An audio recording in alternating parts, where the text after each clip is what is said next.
El mundo se reconfigura progresivamente a lo que la élite financiera llama como un nuevo orden multipolar, y no solamente ellos, sino también muchos propagandistas, teóricamente antisistema, críticos del americanismo, y que te están vendiendo como si fuese la panacea, pero es en realidad un gran caballo de Troya. Empujados por un Trump intransigente que plantea una etapa, podríamos llamarle incluso antidemocrática en los Estados Unidos, con avances cada vez más contundentes en contra de conceptos como la división de poderes, la esfera geopolítica está virando. Incluso se está convenciendo a la oligarquía burocrática europea, Inglaterra, Francia y Alemania a la cabeza, de aumentar el gasto militar al 5% del PBI, a expensas, por supuesto, del arcaico e insostenible estado de bienestar. Ganan Palantir, Oracle, Microsoft, Alphabet e incluso OpenAI, entre otros, gigantes de la Big Tech, desarrollando un sistema de hipervigilancia chino en Occidente. Y la identificación biométrica digital avanza con intensidad similar en Washington y en Moscú. La guerra de Israel contra Irán no ha hecho más que acelerar el plan,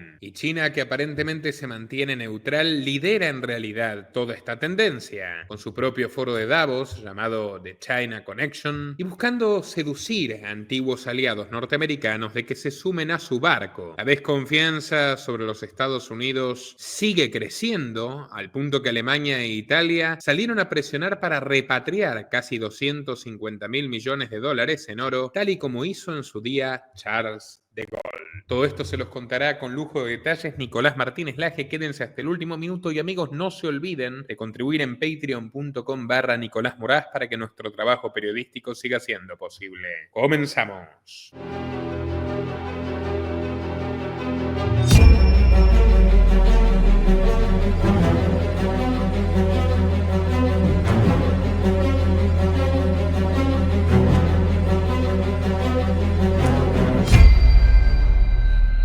Dale clic al botón de suscribirse y no te olvides de activar la opción de recibir todas las notificaciones para no perderte de nada.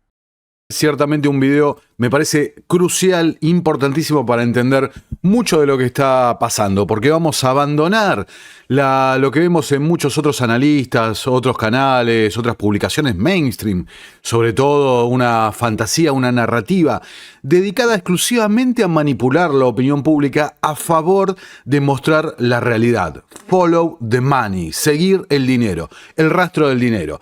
La semana pasada habíamos mencionado un clip, inclusive de Larry Fink, donde resumía este artículo que publicó para el Financial Times: es tiempo para un borrador, el borrador de la segunda globalización.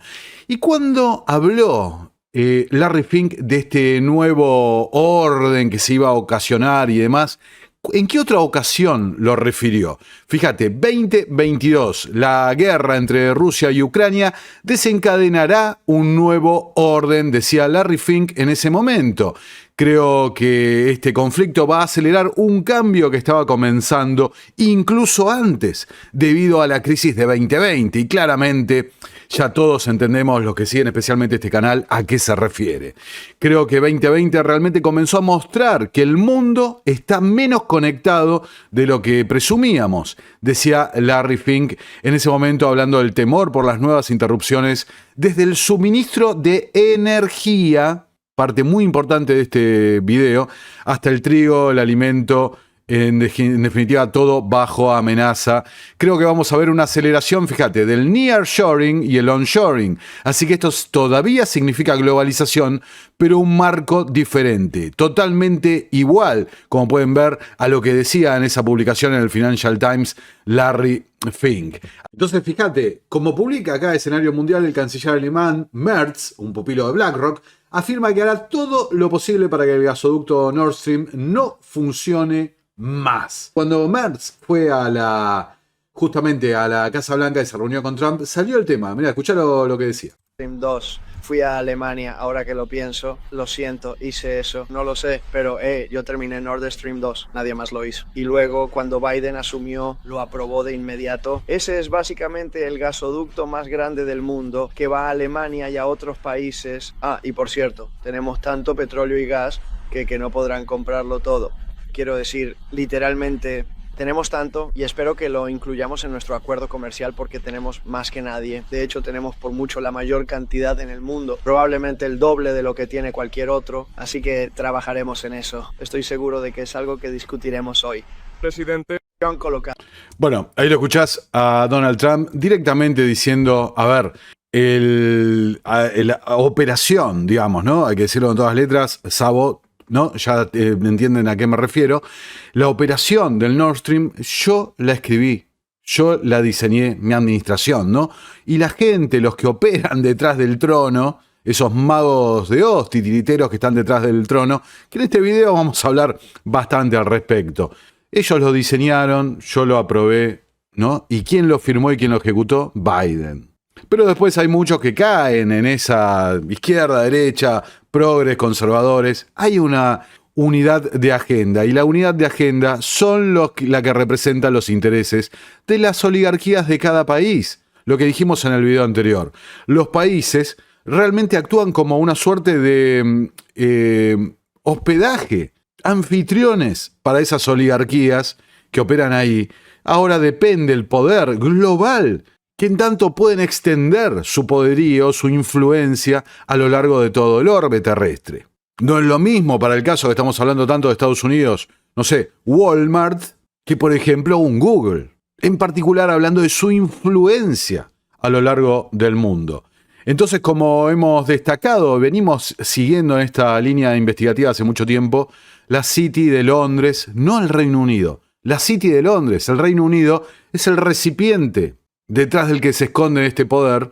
Hace rato que viene jugando un juego muy astuto, hay que reconocer, muy astuto, pero sin embargo cada vez más expuesto en este análisis. Fíjate lo que decía Keir Starmer. Y hoy, dando seguimiento a esta revisión, quiero presentar 3 cambios muy importantes y muy fundamentales que vamos a implementar. Primero, estamos orientando la preparación para el combate como el propósito central de nuestras Fuerzas Armadas. Cuando estamos siendo amenazados directamente por estados con fuerzas militares avanzadas. Entonces ahí lo escuchabas a Starmer preparándonos para la guerra efectiva. Algo que se está repitiendo en todos lados. Directamente muchos gobiernos están en ese modo, preparándose para la invasión de tal, la invasión del otro, guerra efectiva, ¿no? Tercera Guerra Mundial. Ahora, la verdad que ha llamado la atención poderosamente cómo han abandonado completamente estos mismos actores que persiguen las mismas instituciones. De Starmer hemos hablado bastante. Han abandonado completamente una retórica verde alineada con ciertos estándares de sostenibilidad a favor de una narrativa completamente belicista, militarista y demás. Desde Ursula von der Leyen, pasando a Emmanuel Macron, realmente muchos gobiernos europeos, ni hablar el estadounidense, han pasado esa línea, ¿no? Entonces vos fíjate una cosa antes de avanzar, Liz Truss, la que fuera primer ministra del Reino Unido, que una primera magistratura realmente bastante breve, que había presentado un plan fiscal donde proponía un recorte muy importante de impuestos, pero a su vez aumentaba el gasto público. Lo que salía la lógica a preguntarse, bueno, ¿y cómo lo vas a financiar esto? Eso provocó la presentación del programa económico con un ministro de Economía, como se llaman allá, de canciller de finanzas, algo así, que también un miembro destacado de poderosas organizaciones de la City de Londres. Entonces, bueno, hubo una caída muy fuerte de los bonos de deuda, los fondos de pensiones se vieron en caos y, bueno, la despidieron a Liz Truss sin más, ¿no? Fue removida de su cargo. Fíjate lo que decía en el programa de Steve Bannon. Porque lo que descubrí realmente cuando finalmente llegué al número 10 es que pensaba que si llegaba a la cima podría implementar esas políticas conservadoras. Piensas que como cuando eras niña y decías, si soy primer ministro, seré como Churchill y cambiaré el país, pero no es así como funciona. Exactamente. Y lo que descubrí fue que yo no tenía el control de las palancas. Las palancas estaban en manos del Banco de Inglaterra, de la Oficina de Responsabilidad Presupuestaria. No estaban en manos del primer ministro ni del canciller. Y creo que eso es un problema enorme. Dices que el Banco de Inglaterra es una de las cosas que lo controla. ¿Eres una persona de teorías conspirativas? Casi suenas como Warren. ¿Eres maga? Lo que estoy diciendo, Steve, es que si el gobernador del Banco de Inglaterra no puede ser destituido y el primer ministro sí puede ser destituido, entonces el gobernador del Banco de Inglaterra va a tener más poder que el primer ministro. Y eso es un problema en una democracia, porque la realidad es que la izquierda ha logrado infiltrarse en nuestros campus. Bueno, ahí la tenés a Liz Truss. Les dejo a ustedes la opinión respecto al personaje o la ingenuidad infantil que demuestra o por dónde van los tiros, ¿no? Pero ciertamente hay un punto, y el punto no mencionado, bueno, ¿y quién controla el Banco de Inglaterra? El periodista Ian Davis hizo una investigación muy, muy buena sobre la legalidad, las normativas que regulan el Banco de Inglaterra, llegando a la conclusión de que es una corporación privada regida por la City de Londres. Muy interesante, realmente en algún momento se los voy a compartir. Básicamente parecido a lo que dijo la Corte Suprema de los Estados Unidos respecto a la Reserva Federal hace muy poco tiempo. Es una entidad cuasi privada. Entonces, Starmer dice que el Reino Unido tiene serias preocupaciones sobre el programa nuclear de Irán, esto dicho antes de que vuelen los misiles, antes de que llegue también el cese al fuego y demás. A ver, todos, fíjate una cosa, tienen una gran preocupación y esto y lo otro, pero hay un punto en común absolutamente crucial. La declaración completa de Starmer la ven ahí en pantalla. Durante mucho tiempo hemos tenido preocupaciones graves preocupaciones sobre el programa nuclear de Irán. Y reconocemos absolutamente el derecho de Israel a la autodefensa. Algo que lo dijo frente a Emmanuel Macron, un pupilo de los Rothschild, el canciller alemán Friedrich Merz, un ex BlackRock, como hemos dicho. Macron en la misma línea. Macron apoya el derecho de Israel a defenderse, pero pidió desescalar los ataques en Medio Oriente. ¿Se dan cuenta? La objetividad, la unificación de discurso. Todos están a favor de la paz, todos están a favor de que contener al villano, digamos, narrativamente, pero por el otro lado todos apoyan las acciones, como lo mismo que ocurrió en Gaza, lo que ahora ocurre con Irán. ¿Cuál es el punto? Que apoyan incondicionalmente a un Estado, el Estado sionista de Israel. ¿Cuál es la parte que no se menciona? Bueno, la influencia de la propia Casa Rothschild en la creación de ese Estado, de la City de Londres, y su objetivo fundamental, al igual que la creación de la OTAN, que decía bien claro, el objetivo de la OTAN es tener unido al bloque, contenido a Rusia y en el piso a Alemania. La creación del Estado sionista parte no de una cuestión religiosa, mística y demás, cada uno lo puede ver ese punto como quiera. No me voy a meter acá, porque acá la idea es ser objetivo y realista. Entonces la creación de ese Estado tiene mucha más vinculación con actuar como una cuña en una zona de recursos claves energéticos para dominar, para el control de la economía global. Fíjense cómo los argumentos, las señales que voy a dar en este video que estoy desarrollando, que uno es la cuestión energética y por el otro lado la cuestión monetaria y el lucro de grandes actores privados que han cooptado los gobiernos de distintos países, es una cosa que no está mencionada en ningún lado prácticamente. Sin embargo, la unificación, la unidad de la discursiva es lo mismo. Descifrando la guerra de España, la lucha por el gas en la costa de Gaza. Acá está el mapa, hemos hecho en aquel momento, cuando fue el ataque de octubre de Hamás, una mención sobre este punto que estaba muy olvidado, Gaza Marín, ahí el triángulo que ven a ver, lo voy a agrandar un poquito. Fíjate, ahí.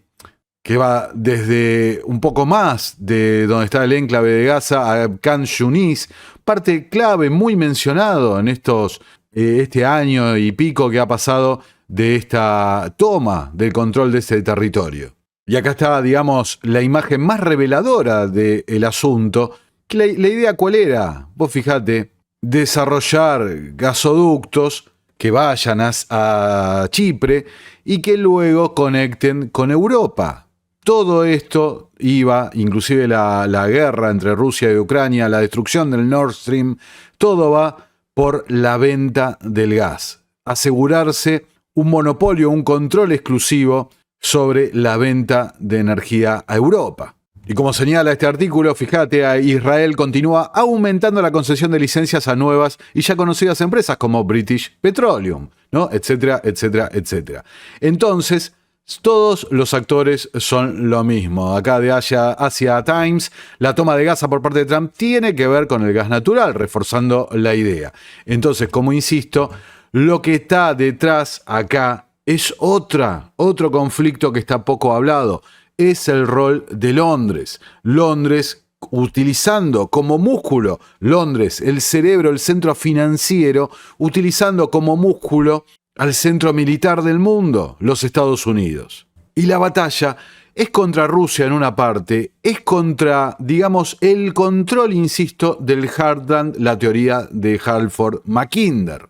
Zbigniew Brzezinski, otro hombre clave, inclusive en el rol del movimiento tecnocrático, donde se unen varias de las agendas en la figura de Brzezinski, que señalaba que el peor escenario para los Estados Unidos geopolíticamente era una unión entre Rusia, Irán y China.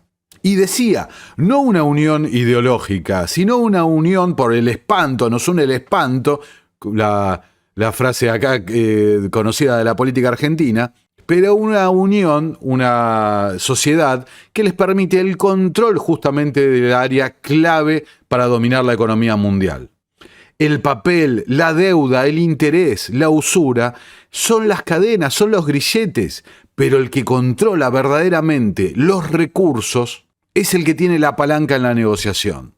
Y a no confundirse, porque en esta suerte de ajedrez 4D, 5D que se está desarrollando, igual que como sostenía el propio Carroll Quigley en Tragedia y Esperanza, donde refería, hablando de la Segunda Guerra Mundial, lo difícil que era para un analista entender cuál era el juego británico, porque había distintas capas con estas estructuras concéntricas, ¿no? Distintas capas que parecían con distintos objetivos, muchas veces contradictorios entre sí. Pero dentro de lo posible, con los medios que tenemos, es un canal pequeño, independiente, con los medios que se puede disponer para investigar, vamos tratando de llegar, rastreando las migas que nos dejan en esta investigación las capas superiores del juego. Y las capas superiores del juego quieren un mundo dividido en regiones comerciales. Quieren el control y la hegemonía sobre el sistema monetario global, buscando alternativas al dólar. Y en esa división de regiones comerciales, con monedas soberanas gobernándolas, dirigiéndolas, como puede ser el euro, el yuan y el dólar, pero todo subordinado a una estructura supraestatal, muy conectado con la idea esa del derecho especial de giro, o lo que el propio Mark Carney, hoy primer ministro de Canadá, refería como la moneda digital, sintética y global. Esa es la idea y eso es lo que estamos viendo. Y fíjate que más allá de, como dice acá la nota, ¿no?, filtraciones de planes secretos británicos para derrotar la flota rusa, ¿para qué? Para ir rompiendo, dividiendo en zonas. Quédate con esta zona es mía, quédate con esto, quédate con lo otro. Pero nunca llegues a tener una influencia como para controlar el Heartland, el corazón del mundo. Entonces, escuchalo a Mark Rutte, un globalista de primera línea, hay que decirlo, cuando era primer ministro en los Países Bajos, con el libro autografiado del Gran Reinicio. Escuchalo ahora dirigiendo a la OTAN, otro que ha pasado de ultra woke a Rambo sin escalas, hablando en Chatham House, en el original de los think tanks de la élite de Londres. Escúchalo. Paga la cuenta. Quiero decir, lo que sé es que si queremos mantener nuestras sociedades seguras mira, si no haces esto, si no llegas al 5%, incluyendo el 3.5% de gasto básico en defensa, aún podrías tener el Servicio Nacional de Salud o en otros países sus sistemas de salud, el sistema de pensiones, etcétera, pero será mejor que aprendas a hablar ruso. Quiero decir, esa es la consecuencia. No puedo... Es decir, cuando llegué a la OTAN, a veces la gente me decía, sí, pero Mark, sacar estos hechos brutales a la luz también podría inquietar a nuestra población. Sí, más les vale que se inquieten. Paga la cuenta. ¿No? Y eso es lo que quieren ellos, que te inquietes, te quiere llenar la cabeza. ¿Para qué? Para impulsar su agenda. Esta suerte de Moderno 1984, donde literalmente Orwell, un hombre ligado también a la sociedad fabiana, que hablaba en su texto advirtiendo, quieren dividir al mundo en bloques y quieren que esos bloques vivan en constante conflicto, un conflicto tal de por tanto tiempo que ya ni la gente sabe exactamente por qué están peleando, ¿no? Entonces acá lo tenés a Donald Trump en la cumbre de la OTAN. Escuchá. Así que la mayoría de ellos, supongo que casi todos, van a contribuir ahora con un 5%, una cifra que sorprende, pero hoy es necesaria. Estados Unidos representa 2/3 del gasto en defensa de la OTAN y desde que empecé a presionar por compromisos adicionales en 2017, aunque parezca increíble, nuestros aliados han incrementado el gasto en $700.000 millones. Yo les decía a las personas, ustedes no tienen dinero, y muchos no pagaban. Así que inicié el proceso y lo retomé tan pronto como regresé hace 6 meses. Tras mi elección, el pasado noviembre, casi todos han acelerado los planes para alcanzar el 2%, 3%, 4% y finalmente, rápidamente, el 5%. Y todo esto se va a hacer muy rápido, casi de inmediato. Probablemente tú lo sabes tan bien como yo. Estoy seguro de que han estado hablando de eso. Ha sido un tema central. Un hito histórico esta semana. Los aliados de la OTAN se comprometieron a aumentar drásticamente su gasto en defensa hasta 5% del PIB, algo que nadie creía posible. Y dijeron, usted lo logró, señor. Bueno, no sé si lo logré, pero creo que sí. Esto será conocido como el compromiso de defensa de La Haya, lo cual está bastante bien, bastante apropiado. Bueno, ahí lo tenés a Donald Trump, refiriéndonos, el pacifista Donald Trump, que como ha hecho en su primera gestión, también impulsando el gasto en defensa. ¿Quién se beneficia con ese gasto en defensa aumentado? Mario Draghi, a quien vemos en pantalla. La fragmentada industria de defensa europea necesita coordinación para evitar una crisis de suministro. Según su informe, este famoso informe donde habla del que dio pie al programa de rearme europeo, donde básicamente Europa dice, basta de prestaciones sociales, basta de impulsar un estado de bienestar, ahora tenemos que pasar directamente a la militarización total. Un poco en línea con lo que decía Rutte, olvídense de los fondos de pensiones y si los quieren, hablen ruso. Bueno, Draghi que impulsa un gasto de 800.000 millones de euros. Draghi, un tipo casado, ¿no?, con una descendiente de la nobleza veneciana, un banquero central que ha estado siempre listo en la línea de partida para beneficiar a justamente las finanzas internacionales. Anduril se asocia con Rheinmetall para desarrollar drones para Europa. Entonces, cuando hablamos del gasto y demás, y cuando hablamos de esta militarización y esta flexibilización de las reglas de gasto, aparecen siempre los mismos actores. Keir Starmer, Reino Unido, que pese al Brexit ha logrado involucrar a las empresas de defensa británicas, BAE Systems, sobre todo en la recepción del dinero público que va a fluir para estas empresas. Hablamos siempre de Scholz, de Merz en Alemania, el pupilo de los BlackRock, y Alemania aparece representada por Rheinmetall, y aparece Emmanuel Macron, que Francia tiene a Thales. Pero el tema clave, y por eso les mostraba la nota de Draghi, es que la mayor parte del gasto militar europeo se recicla en gasto del complejo militar industrial estadounidense.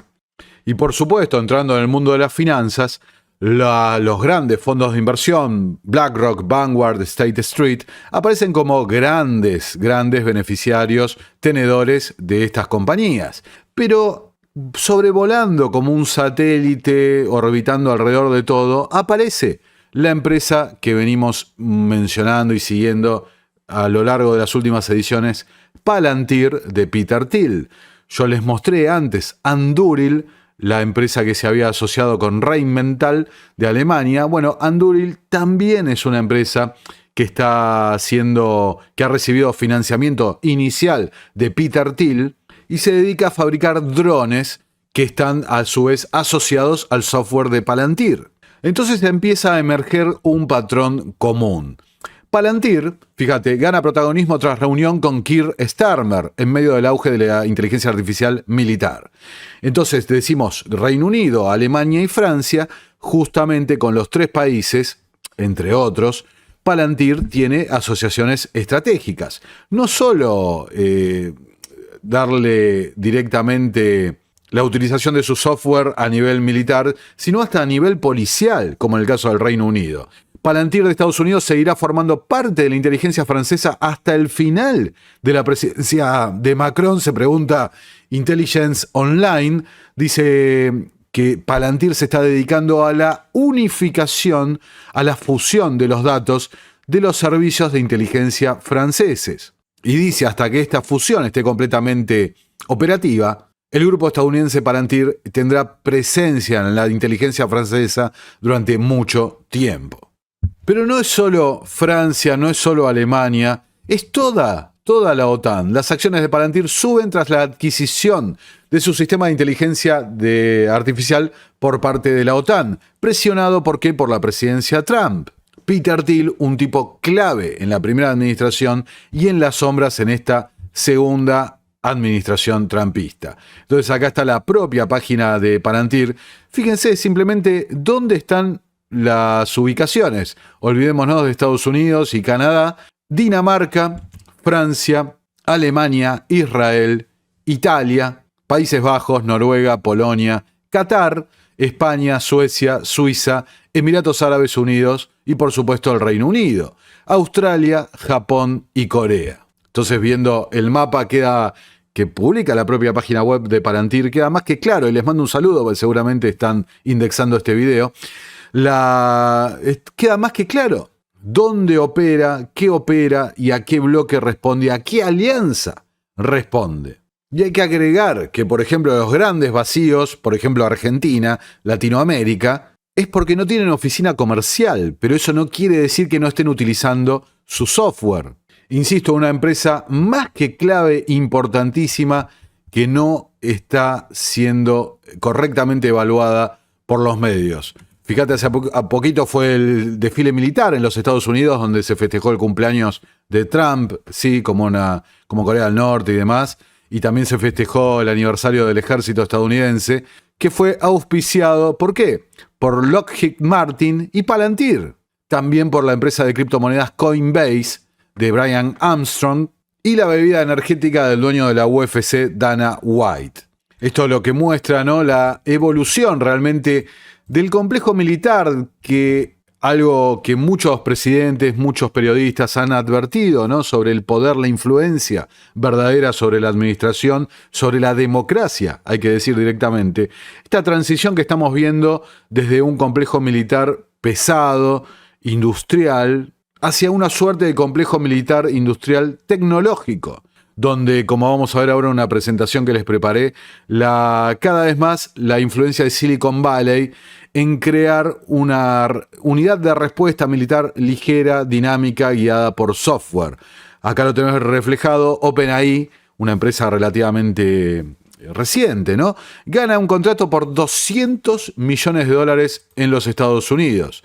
¿Asociada con quién? Con Anduril, la empresa de los drones que mencionábamos antes. Starlink de Elon Musk, por más que no esté en la administración, ya explicamos largo y tendido por qué no iba a estar más en la administración. Fíjate, activa el servicio de internet satelital de Starlink en Irán en medio de las tensiones con Israel. Mientras Irán corta internet para dificultar las comunicaciones, hay que decirlo, de propios y de ajenos, bueno, Musk te lo activa. Lo que hay que entender es la cada vez mayor, fíjate, dependencia de la tecnología y del poder y del alcance de estas corporaciones privadas respecto a la propia seguridad. Ahora, si vos tenés políticos financiados por ellos, tenés una dependencia, inclusive para la supervivencia, de los sistemas reales a estas empresas. Y como digo, políticos financiados, que nos lleva a omitir en la opinión de que también marcan la agenda. Una agenda que se beneficia del conflicto permanente y se beneficia de la guerra y de la muerte. Acá está la presentación que les hice con la ayuda de una inteligencia artificial china, hay que decirlo, Genspark. Y como decimos siempre, las herramientas son neutras, depende cómo se las utiliza. El entramado, la tesis central, las grandes financieras BlackRock y Vanguard capturan a los reguladores y políticos para dirigir dinero público hacia empresas militares en las que tienen participaciones significativas. Este sistema se beneficia directamente de conflictos globales, convirtiendo la guerra en un negocio altamente rentable, donde el riesgo lo asume el contribuyente y las ganancias van a manos privadas. Aprovecho para mencionar que a los Patreons, en agradecimiento por su colaboración, que realmente equivale y supera la rentabilidad que se obtiene por la monetización que paga YouTube, por el cual ustedes son en realidad los que hacen que se sostenga este proyecto. Les estoy haciendo a partir de ahora en cada video una página web interactiva donde van a poder encontrar las fuentes, material adicional y demás respecto a cada uno de los videos que voy a ir haciendo para el canal, ya sea de temas geopolíticos, económicos, militares como este, o temas esotéricos y demás que tengo preparado para traer en los próximos videos, ¿no? Los protagonistas entonces, Peter Thiel, Elon Musk, Palmer Luckey de Anduril, Marc Andreessen, Bill Gates y demás. Ya vamos a ver. Entonces, el flujo del dinero, el mundo de las finanzas aporta financiamiento, préstamos para el desarrollo de estas empresas, que estas empresas después financian políticos, después reciben el dinero público y finalmente terminan con contratos beneficiosos dentro del círculo militar. Mirá este cuadro espectacular, realmente mapa de conexiones Big Tech y Defense Contractors. Entonces, fíjate, y lo dejo, insisto, para los Patreons en exclusivo. Lockheed Martin, vamos a hacerlo al revés, Palantir, tiene contratos exclusivos, asociaciones con Lockheed Martin, con Northrop Grumman, con General Dynamics, con BAE Systems, tanto en su versión estadounidense como en su versión británica, y con Anduril. Oracle, una empresa que hemos visto en la Casa Blanca, el propio Larry Ellison, una empresa al igual que Palantir, con una fuerte influencia de la CIA. Hace poco le preguntaron a Peter Thiel si Palantir era una fachada de la CIA, y ¿sabe lo que contestó? Irónicamente, la CIA es una fachada de Palantir. Una empresa sobre la que voy a hacer un video exclusivo, nacida directamente para cumplimentar el programa de acceso total a la información que fue cancelado tras el escrutinio público, y Palantir cumple exactamente ese cometido desde una óptica privada, más protegido legislativamente. Entonces, Larry Ellison de Oracle, a quien vimos con los tratamientos personalizados, el proyecto Stargate, asociado a todos. Google también. ¿Y quién más está asociado? Fíjate, Meta, mucho más baja la asociación. Microsoft de Bill Gates, asociado a todo el mundo. Pero el dato revelador, que esto es lo que realmente me llama la atención, la poca mención, el control accionario. Fíjate, Lockheed Martin, entre BlackRock, Vanguard y State Street, controlan el 28% del capital accionario. Boeing, el 18%. General Dynamics, 16%. Northrop Grumman, 18%. Palantir, aprovecho, fíjate, Peter Thiel tiene el 7.4%. Tenedores institucionales, el 74% de una acción que ha visto un aumento del 340% en el último año, ¿no? Un patrón claro emerge. Las mismas instituciones financieras controlan la mayoría de los contratistas de defensa. Y ahora, mientras Fink y tantos analistas te advierten, el dinero va a fluir para Europa, los bonos europeos y el programa de rearme son un incentivo fantástico para el capital financiero. Bueno, ¿quiénes van a ser los principales beneficiarios? Rheinmetall de Alemania, BAE Systems del Reino Unido, Thales de Francia y Leonardo de Italia, por si queda alguna duda cuando la ves a Giorgia Meloni dando vueltas por ahí. Solamente el anuncio de este programa rearme europeo ha causado un aumento del 40% consolidado de las acciones del complejo militar industrial europeo. Ahora, BlackRock, Vanguard y State Street también tienen una gran porción del capital accionario de las empresas europeas. Y a su vez, BlackRock, por ejemplo, negocia ETFs, índices basados en la industria militar. Entonces mi idea ya no es solamente de que esta gente tiene acceso a información privilegiada. Mi idea es que esta gente directamente está marcando la agenda, una agenda de conflicto permanente, sin intención de calmarlo, que justifica encima el flujo del dinero público hacia las arcas privadas, en definitiva por ese movimiento que contamos en el video anterior, todo con el consentimiento del votante de cada uno de los países.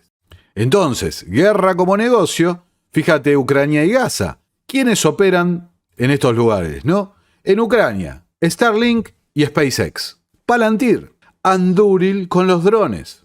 Mientras que en Gaza ha sido público y notorio la colaboración de Anduril con los drones, de Palantir sirviendo el software, los sistemas de inteligencia artificial, todo que han sido tratado y ha sido cubierto realmente como un teatro de prueba para ver estas nuevas tecnologías en el terreno.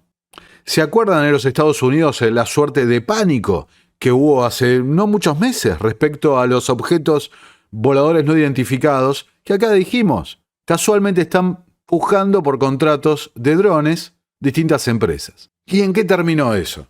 No era nada, era algo nuestro. Pero en la percepción pública quedó el peligro de los drones y quedó en la percepción pública, bueno, necesitamos más protección para esto. ¿Y quiénes ganan? Los mismos que financian a los políticos que están empujando la acción. ¿Quiénes se benefician entonces de la inseguridad global? Un claro patrón de privatización de ganancias y socialización de los riesgos hacia el público, ¿no? Y siguiendo para que vean, mirá, Armas Woke es el título de este artículo de Político, donde habla, y es del año 24 directamente, cómo, fíjate, la potencia financiera de Gran Bretaña, la City de Londres, está presionando para etiquetar el dinero que fluye hacia los fabricantes de armas como ecológico, argumentando que las armas pueden cumplir un propósito social en la defensa de la democracia. Las regulaciones que habían escrito ayer nomás de sostenibilidad son vistas como un obstáculo para financiar la industria de defensa, por lo que ha generado divisiones políticas y culturales. Activistas y grupos de izquierda critican esta idea, afirmando que el comercio de armas no es sostenible ni ético. Por lo que Miles Selick, director ejecutivo de la City UK, argumenta que hay un valor social en la defensa que debe ser reconocido adecuadamente entre la comunidad de sostenibilidad. Entonces, esta gente, fíjate, cuando no logró canalizar el capital que querían extraer, directamente borraron con el codo lo que escribieron con la mano. ¿Y quiénes salen a presentarlo? Los títeres políticos, que salen a vender esto, que insisto, Político acá lo escribe directamente, con todas las letras, ahora lo vamos a agrandar, mirá. A medida que Ucrania continúa luchando contra Rusia en el campo de batalla, el gobierno del Reino Unido, con problemas de liquidez, la brutal deuda que tienen los países, quiere que el sector privado ayude a reforzar el financiamiento de la industria de defensa del país. Pero la cúpula de la City de Londres dice que hay una seria barrera: las exclusiones ambientales, sociales y de gobernanza, los ESG del Foro Económico Mundial, que pueden impedir que el dinero llegue a los fabricantes de armas y bombas. Argumentan, la guerra en Ucrania muestra que las armas ahora sirven a un bien social real en la defensa de la democracia, por lo que deberían ser reconocidas como inversiones respetuosas con el medio ambiente y la sociedad. No se les cae la cara de vergüenza cuando escriben estas cosas, pero es así, y acá entendés, porque este enfoque que le dan, y ellos quieren quedar cubiertos de todo, protegidos de todo y escondidos de todo. Después son los von der Leyen, los Scholz, los Macron y demás que salen a dar la cara, los Rutte, que era lo que dije antes, uno de los más fervientes defensores de esto, sale a dar la cara para justificar esto.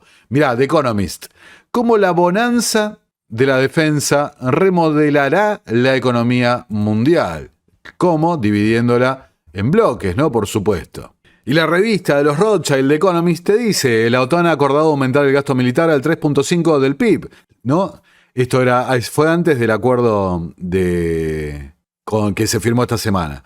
lo que podría remodelar la economía mundial al presionar las finanzas públicas. Los políticos afirman, que el gasto militar traerá beneficios económicos, pero esto podría ser un error costoso. ¿Por qué? Porque el aumento del gasto en defensa podría elevar los tipos de interés y hacer más frágiles las finanzas públicas. Aunque el gasto en defensa puede proporcionar un estímulo fiscal, no elevará directamente el nivel de vida, ni creará empleos. ¿Por qué?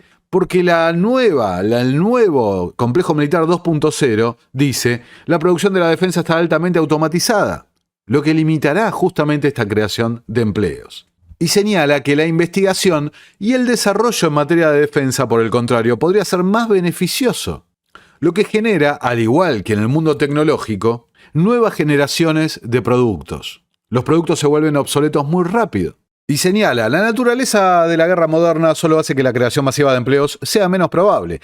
Ucrania demuestra que un país no necesita una política industrial de base amplia para prepararse para la guerra. Fabricar drones, que están causando la mayoría de las bajas en el campo de batalla, es relativamente sencillo. Y cuanto más importante se vuelve la inteligencia artificial, por ejemplo, para guiar y operar esos drones, Palantir, menos puestos de trabajo se crean en las líneas de montaje y más rentas se acumulan para las empresas tecnológicas. Y señala que uno de los graves problemas de Europa, al igual que Mario Draghi, es la desconcentración del complejo militar industrial. Necesitan un complejo militar industrial unificado. Dice, Europa operan 12 tipos diferentes de tanques de batalla, mientras que Estados Unidos fabrica un solo. Entonces, profundizando en estas conexiones del mundo empresarial, el banquero de Musk, dice Bloomberg, Michael Grimes, que es de Goldman Sachs, es el tipo que hasta le gestiona los pagos a las madres y demás que tiene ahí dando vuelta a Elon Musk. Vende SpaceX y Anduril para entrar en la administración Trump. Por otro lado, el ejército, eso es una locura, incorpora ejecutivos de grandes empresas tecnológicas como tenientes coroneles. 4 altos ejecutivos de gigantes tecnológicos como Meta y Palantir prestan juramento en la reserva del ejército como oficiales comisionados directamente, con el rango inusualmente alto de teniente coronel como parte de un nuevo programa para reclutar expertos del sector privado para acelerar la adopción de tecnología. Y acá lo escuchás a Joe Lonsdale, uno de los cofundadores de Palantir, hablando sobre el conflicto entre Irán e Israel. Escucha. La realidad aquí, si quieres entender Irán en comparación con otros lugares, es que la gente de Irán, el pueblo persa, los kurdos y otros que viven allí son aliados mucho más naturales de los judíos, de Estados Unidos, ya sabes, de Occidente. Este era un país muy moderno antes de que fuera conquistado por estos... Eso es exactamente lo que estaba diciendo. Ese es un punto importante que hay que entender que... Decían que nos iban a lanzar flores en Irak. Nunca pasó, ¿verdad? Sí, bueno, y no estoy diciendo que aquí nos vayan a lanzar flores, pero esta es una situación muy diferente y es, sabes, trabajo con muchas personas persas increíbles. Estoy realmente entusiasmado por invertir en Irán si logramos que este país se convierta en algún tipo de república que no esté gobernada por gente loca, y eso es mucho más fácil que hacerlo en Afganistán o en otro lugar. ¿Cuánto crees que esto se trata de...? Estábamos hablando con el ministro de Economía en Israel sobre el cambio de régimen, como un cambio total en Irán versus solo eliminar la amenaza nuclear. Bueno, está claro que esta administración dice que se trata de eliminar la amenaza nuclear. Ese es su objetivo. Respeto eso, ¿sabes? Cuando atacamos Irak hace 20 años, incluso entonces pensé que era un error en vez de ir tras Irán. Irán es claramente un régimen malvado. He estado en contra del régimen iraní y a favor de liberar Irán desde hace años.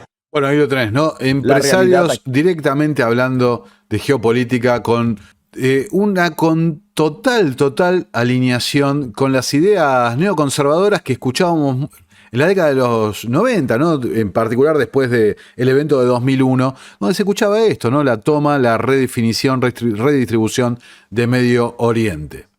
Mira acá un artículo de Tom Dispatch donde habla de un nuevo complejo militar está apareciendo, ¿no? Alzándose. Fíjate lo que dice. Hexed, ex presentador de Fox, que recientemente fue confirmado como secretario de Defensa, el Pentágono, no tiene experiencia en el desarrollo de armas y ha dicho poco sobre el tema. Sin embargo, la elección de Trump como subsecretario, ¿ok? ¿Se entiende? Subsecretario. Es decir, una persona que no ves... Mira, voy a sacar el logo porque no veo bien. Ahí está. Subsecretario, una persona que no ves nunca en los medios, no sabes quién es y demás. está nombrado el inversionista multimillonario Stephen Finberg, director de inversiones de Cerberus Capital, Cerbero, ¿no? Adquirió la startup militar Straton Launch, lo que sugiere que podría estar a favor de extender programas como Replicator de inteligencia artificial. Y a su vez, un reflejo de este sistema que está tomando lugar, Palantir y Anduril, fíjate, unen fuerzas con grupos tecnológicos para pujar por contratos del Pentágono. ¿A qué se refiere esto? De que directamente se están cartelizando para ganarle el espacio al complejo militar industrial viejo, tradicional, que ha sido tan influyente en las últimas décadas. Palantir y Anduril lideran un consorcio con empresas como SpaceX, de Musk, OpenAI, de Sam Altman, y Scale AI, para competir con contratos del Pentágono. Este consorcio busca proporcionar capacidades de defensa avanzadas con drones y armas impulsadas por inteligencia militar, claramente cartelizándose para ganar contratos.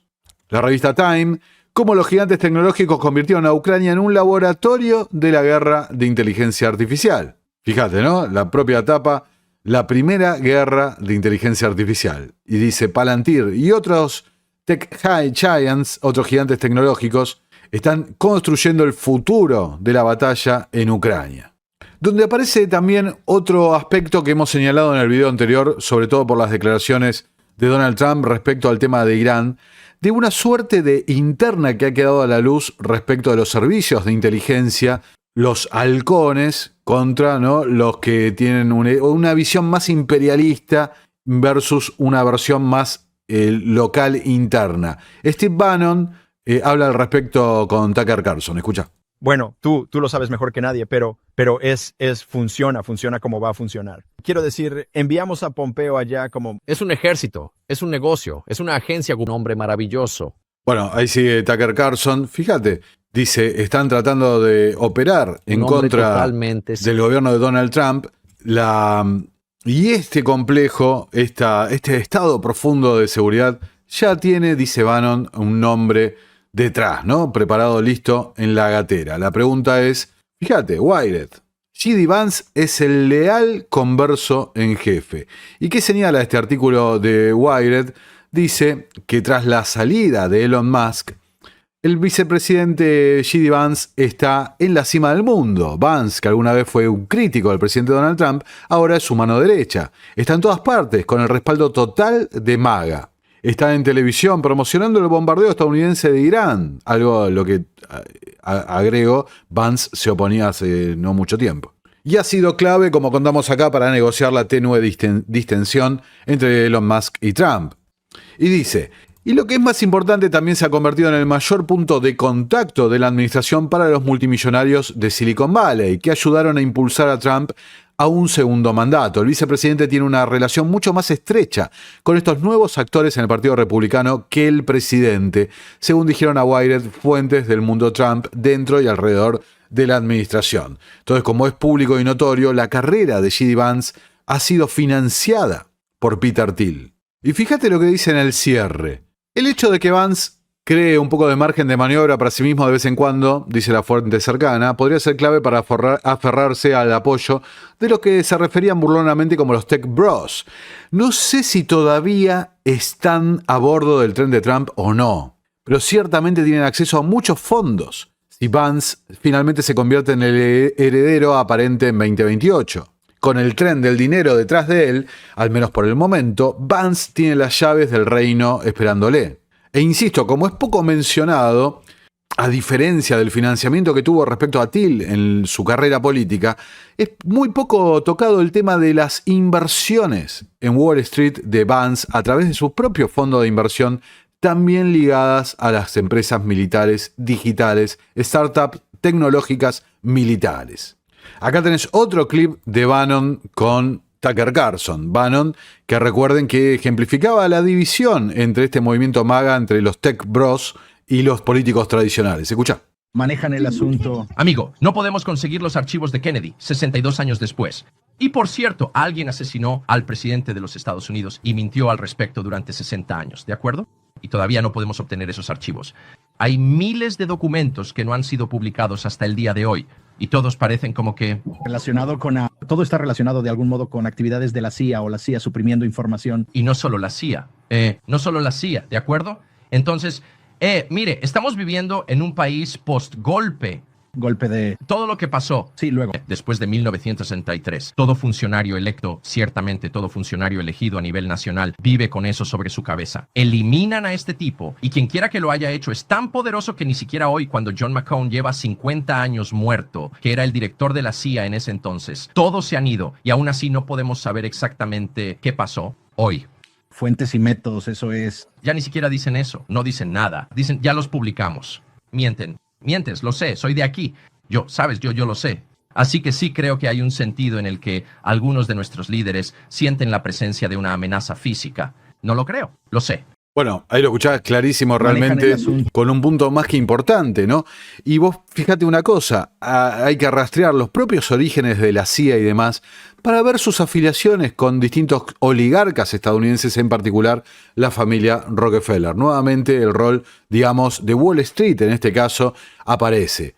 El Washington Post sacó un informe bastante revelador esta semana. Netanyahu decidió la guerra con Irán el año pasado y luego buscó reclutar a Trump, donde señala directamente, resumiéndolo muy breve, que desde la administración Biden que estaban presionando para este ataque con Irán, algo que realmente hace muchos años que vienen presionando los neoconservadores, y este eje que se empieza a mostrar realmente, ¿no?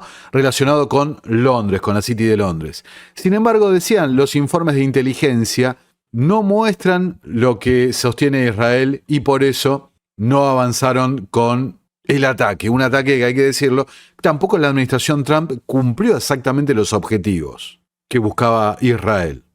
Lo que me hace llevar a una hipótesis personal, hago como una suerte de paréntesis, porque la cantidad de situaciones, fíjate una cosa, ¿no? El evento de Thomas Crooks, donde maneja un dron durante mucho tiempo sin ningún tipo de control, donde también un evento que se relaciona con potencias extranjeras por las comunicaciones encriptadas que tenía y los servicios de seguridad, algo que después quedó en la nada, no se supo absolutamente más nada. El evento de Ryan Ruth, que también está vinculado a las fuerzas de seguridad, ha quedado en la nada. Y después un tercer evento muy extraño donde se detuvo a un ciudadano pakistaní y se lo acusó de contratar sicarios que después resultaron, los que fueron a la reunión era una trampa, gente de los servicios, y aparentemente este ciudadano pakistaní dijo que estaba relacionado con Irán. Todo muy extraño realmente. Esto vinculado a la nota anterior que vemos de Netanyahu.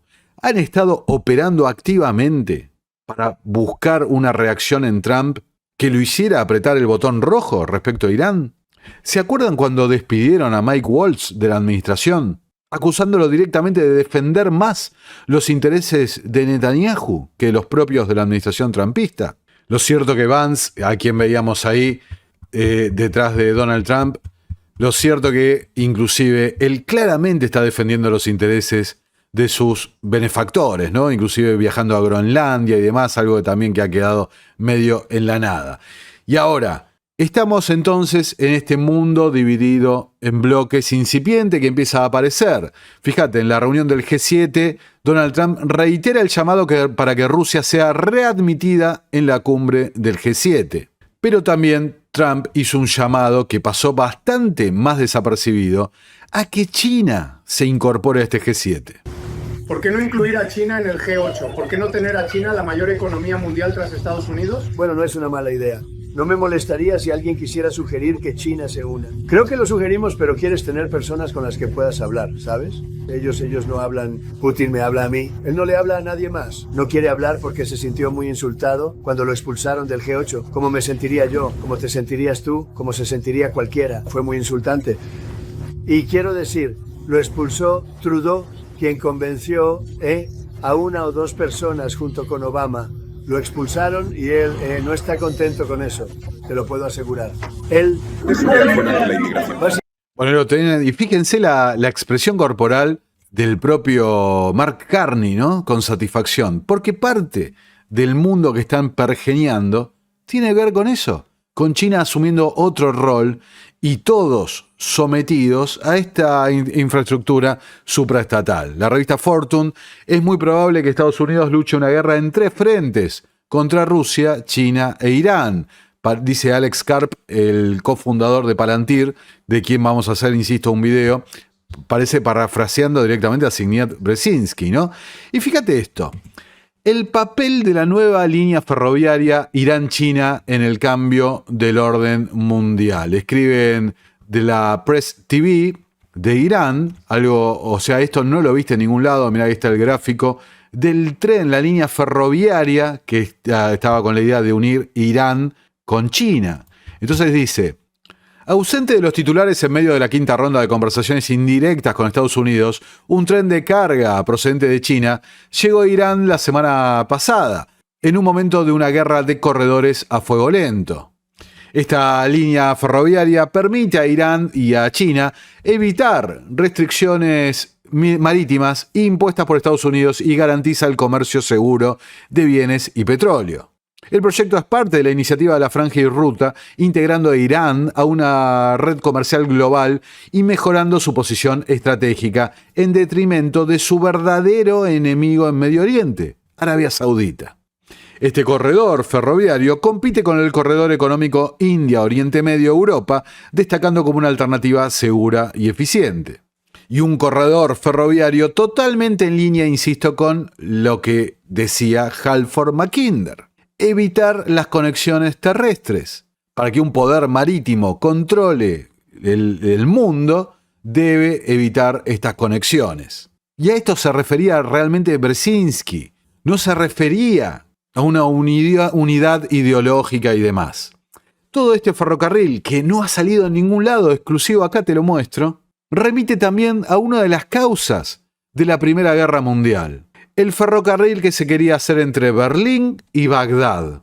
Lo que le hubiera dado, fíjate, suministro de energía barata a Alemania y habría dinamitado totalmente la influencia del Reino Unido, tanto en la cartelización estratégica de petróleo en Medio Oriente, como a su vez el control de las rutas marítimas. Claro está que la complejidad de analizar este tema es que Londres también está financiando la Franja y Ruta. También Londres funciona como un hub de la deuda china alrededor del mundo occidental. Londres también propone el uso del yuan y tiene un comercio de euro-yuanes, como tiene un comercio de euro-dólares, creación de yuanes fuera de la jurisdicción china. Y fíjate, mientras estamos grabando, se estaba desarrollando el foro de Davos de verano en China. The China Connection, dice CNBC, susurros de un nuevo orden en China. El estado de ánimo aquí refleja un orden mundial cambiado. En esta conferencia se habló de cómo navegar con un futuro menos entrelazado con Washington. Hace una década los bienes, el capital y la tecnología y el talento fluían entre el llamado Oriente y el Oeste. Algo promovido principalmente por la Comisión Trilateral. La transferencia de tecnología hacia el tecnato chino y de capital. Algo sobre lo que Anthony Sutton escribió largo y tendido.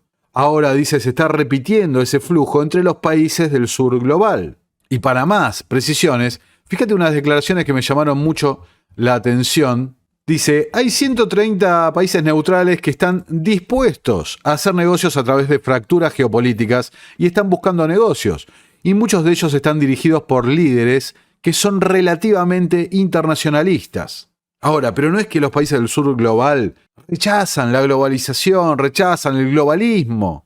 Te lo dicen con todas las letras, algo que hemos mostrado largo y tendido acá. No rechazan el globalismo. Lo que promueven es una mesa de negociación más amplia, que no sea Estados Unidos el único hegemón, y que esa mesa esté en los organismos internacionalistas. Por eso adhieren a todas y cada una de las narrativas y las agendas globalistas.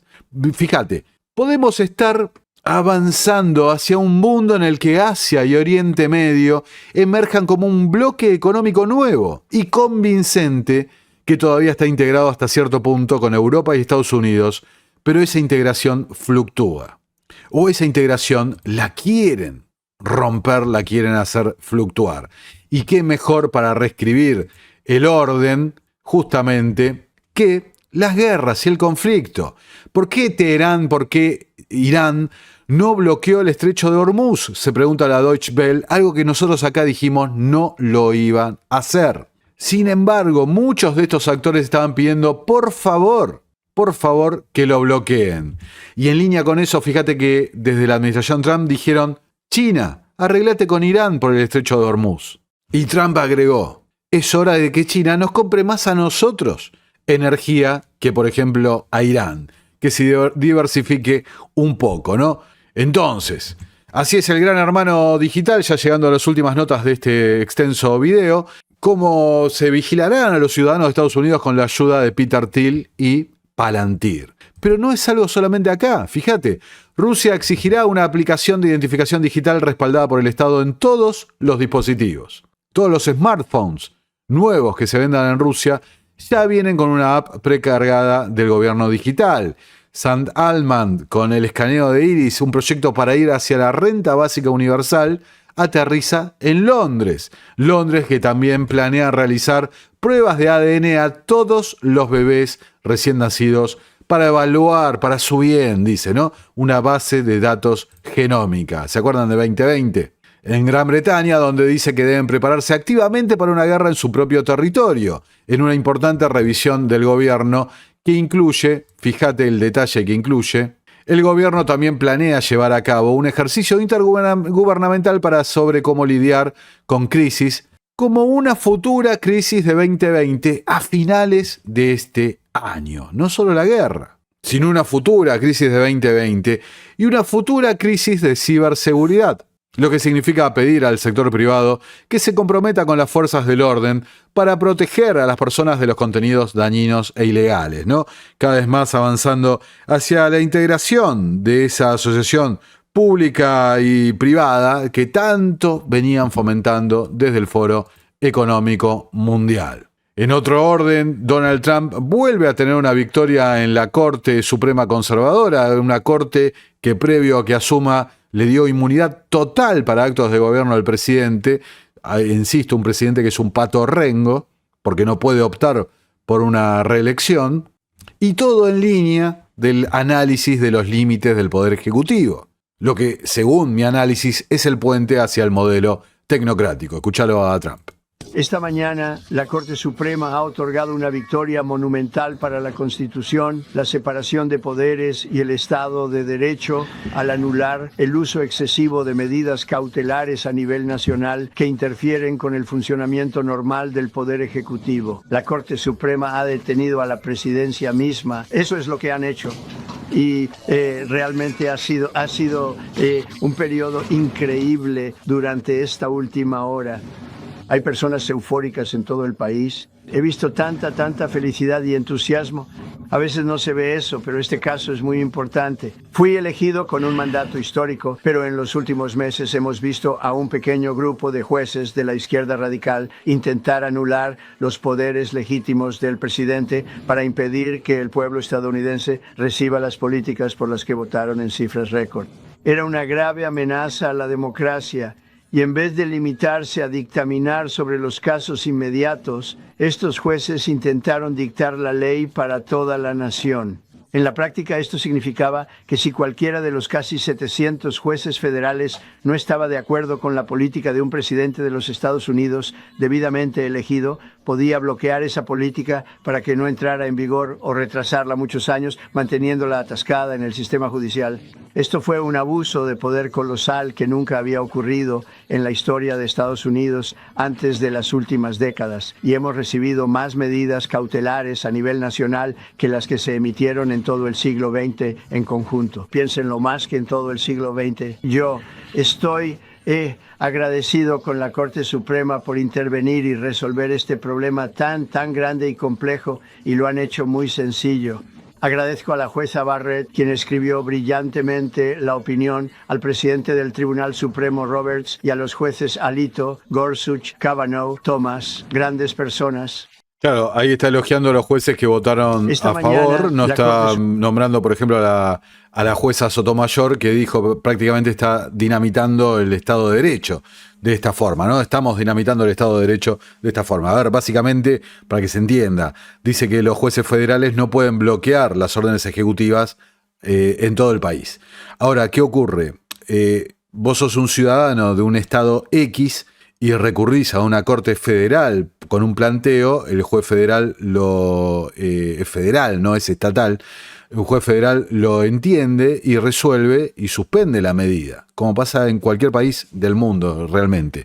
Ahora, si el juez federal no tiene esa atribución, bueno, ¿quién la tiene esa atribución? Y no es como Trump dice que es el juez al que le parece, sino que el juez resuelve sobre el caso que se le presenta, juzgando la validez o no justamente en esos contrapesos que hay entre el Poder Judicial y el Poder Ejecutivo. Esto totalmente en línea con lo que venimos mencionando de Curtis Yarvin y Peter Thiel, de minar, de probar los límites del Poder Ejecutivo. Trump piensa entonces en 3 o 4 personas como sucesores de Powell, otra idea que ya estaba planteada en el proyecto 2025, y por Curtis Yarvin tomar control de la política monetaria. A ver, ¿de qué manera? Nombrando un sucesor para lo que quede del mandato, para dejarlo sin poder como un patorrengo justamente a Jerome Powell. ¿Qué se hace un problema, Jerome Powell? ¿No? La realidad, cuando termine su mandato, una persona que fue nombrada por Trump se va a ir a trabajar al FMI, al Banco de Pagos Internacionales, al Banco Mundial. Anda a saber dónde se va a ir a trabajar Jerome Powell, al G30, al think tank de los bancos centrales. Y mirá lo que decía en el Congreso. ¿Bancos o entidades reguladas en el espacio de activos digitales o criptomonedas? Creemos que los bancos son quienes deciden quiénes son sus clientes. Eso no es decisión nuestra. Los bancos pueden ofrecer servicios bancarios a la industria cripto y a empresas de criptomonedas, y también pueden realizar actividades relacionadas con cripto siempre que lo hagan de manera que protejan la seguridad y la solidez. Muchas gracias.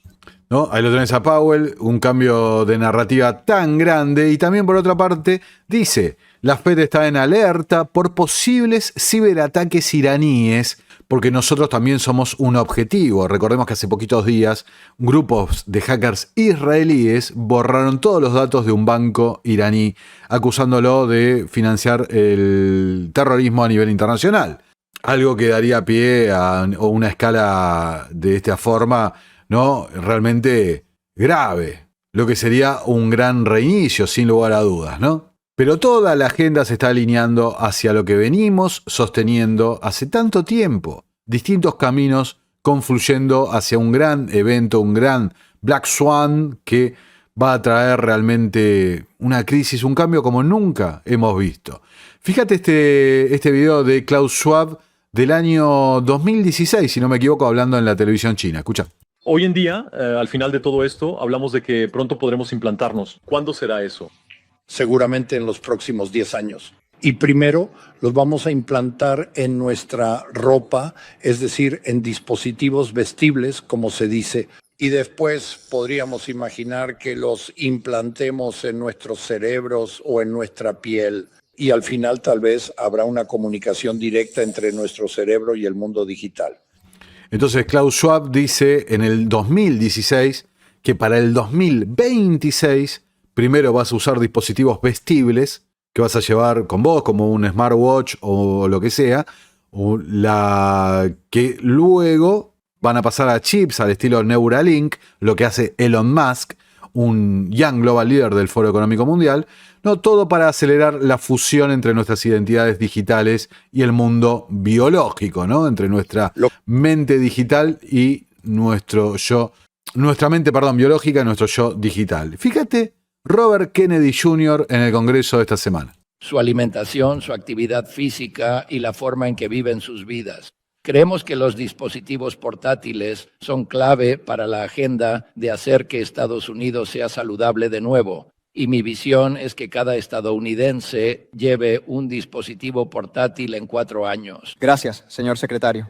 Le erró Kraus por 4 años, pero ya desde la propia administración antiglobalista y esto y lo otro, tenés por un lado a Peter Thiel del comité ejecutivo del grupo Bilderberg, Elon Musk, Thiel también de Foro Económico Mundial y demás, Alex Karp, que del cofundador de Palantir que fue clave realmente en el Foro Económico con el stand que tenía y demás. Bueno, acá tenés la agenda. Te la están impulsando delante de tus ojos, directamente. Una agenda que habla de crisis, caos y inseguridad continua y permanente. Una agenda que, por ejemplo, Klaus, también en la India, te la explicaba, ¿no? Te la avisaba. ¿Quién realmente comandará la revolución industrial forzada y es tecnología como la inteligencia artificial? ¿Cuál es su percepción sobre quién está mejor Revolución posicionado forzada. ahora para liderar al mundo hacia la cuarta revolución industrial? Usted prácticamente creó este término. Estamos viendo el tipo de avances tecnológicos que China ha logrado con la tecnología 5G. ¿Cree usted que este podría ser potencialmente el momento de China una vez más? Aquí deberíamos hacer nuevamente una, digamos, diferenciación. Por un lado tenemos el capitalismo de Estado, por otro lado tenemos el capitalismo de accionistas o privado, así que es un choque entre dos sistemas. Yo creo que el capitalismo de Estado a corto plazo ofrece ciertas ventajas porque se pueden movilizar de manera concentrada muchos recursos para alcanzar un objetivo específico. Pero creo que el futuro no es el capitalismo de Estado ni el capitalismo de accionistas. El futuro es lo que yo llamo capitalismo de partes interesadas, que se combina con una responsabilidad social. Una responsabilidad social como, por ejemplo, te promueve la City de Londres con la militarización permanente, ¿no? Sin lugar a dudas. Y entonces cerramos esta edición con una nota a tener en cuenta, ¿no? Alemania e Italia presionan para traer a casa 245.000 millones de dólares en oro de Estados Unidos. Un oro que estaría o no en la Reserva Federal, un oro o no que estaría en Fort Knox. La auditoría que habían prometido que iban a hacer ciertamente no se realizó. Entonces, la gran pregunta, ¿no? ¿Y dónde está este oro? ¿Será este el Black Swan? Como pasó en la década del 60, cuando Francia quiso recuperar el oro, que derivó justamente en el sistema de petrodólares y demás. Atentos con lo que se viene. Amigos, los invito a dar like a este video, a compartirlo en todas sus redes y grupos, WhatsApp, Twitter, Telegram, Facebook, y muy especialmente a que contribuyan, ya sea a través de la opción unirse a YouTube, Superchat, Bitcoin o Patreon.com/Nicolás Moraz, que es nuestra sólida comunidad privada, donde obtendrán recompensas exclusivas a partir de su aporte de tan solo $3 mensuales. Hasta la próxima. Nuestro trabajo depende de tu apoyo. Para que siga siendo posible, realiza tu aporte desde tan solo $3 por mes a través de Patreon, en los enlaces que figuran en la descripción o en el comentario fijado. También podés hacerlo vía Bitcoin o desde la opción Unirte de YouTube. Y si estás en Argentina, elegí el medio de pago de tu preferencia a través de Mercado Pago. Quienes nos apoyen en Patreon a partir de $5 mensuales tendrán acceso a análisis, entrevistas, conferencias y documentales exclusivos. También tenemos opciones para sponsors. Así que publicita con nosotros a través de patreon.com/Nicolás Moraz.